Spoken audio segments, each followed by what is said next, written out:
કેમ છો? જય શ્રી કૃષ્ણ. હું નેહા પંડ્યા. અમારી ત્યાં વરસાદ પડે છે અને વરસાદમાં આપણને એક જ વસ્તુ યાદ આવે છે, એ છે ગરમ ગરમ ભજીયા.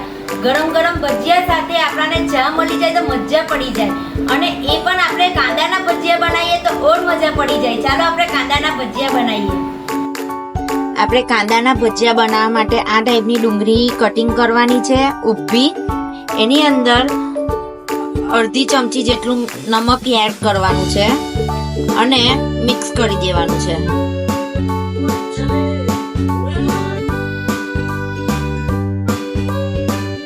મિક્સ કર્યા પછી 30 મિનિટ સુધી એને ઢાંકી દઈશું અને 30 મિનિટ પછી આપણે ભજીયાનું બેટર તૈયાર કરીશું. 30 મિનિટ આપણે જે ડુંગળીની અંદર મીઠું એડ કરીને છોડી દીધેલું તે આવી રીતના પાણી છૂટી જશે બધું. હવે એની અંદર આદુ મરચાની પેસ્ટ એડ કરીશું.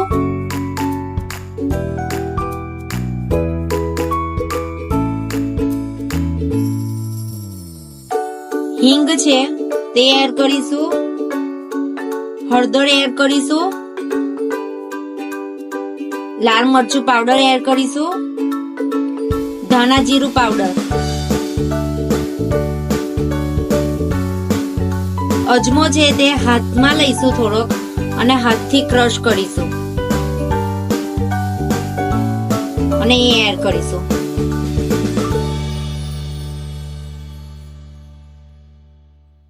આ બધું મિક્સ કરી દઈશું.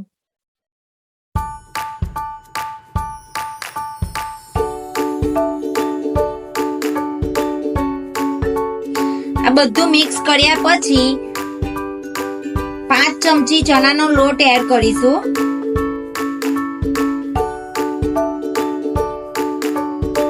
અને 2 ચમચી ચોખાનો લોટ એડ કરીશું. પહેલા મીઠું એડ કરેલું એટલે થોડુંક એડ કરીશું. ફરી બધું મિક્સ કરી દઈશું. થોડાક ધાણા એડ કરીશું અને 2 ચમચી લીંબુનો રસ છે તે એડ કરીશું. ફરી બધું મિક્સ કરી દઈશું.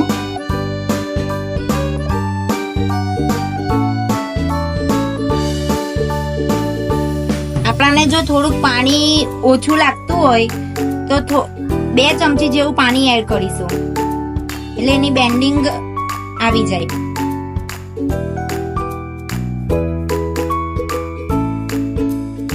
આપણા કાંદાના ભજીયાનું બેટર તૈયાર થઈ ગયું છે. આ ટાઈપનું હોવું જોઈએ.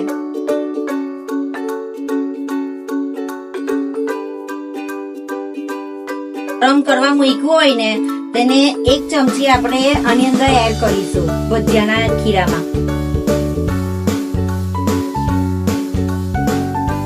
પછી મિક્સ કરીશું.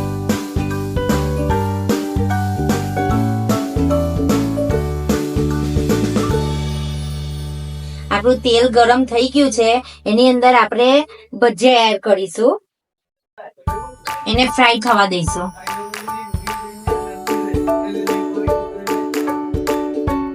આપણે ચોખાનો લોટ એડ કરેલો એના લીધે આપણા ભજીયા એકદમ ક્રિસ્પી થશે.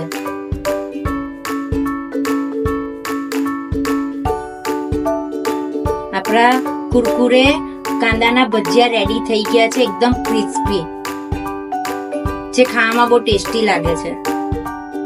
એને આપણે એક પ્લેટમાં લઈ લઈશું.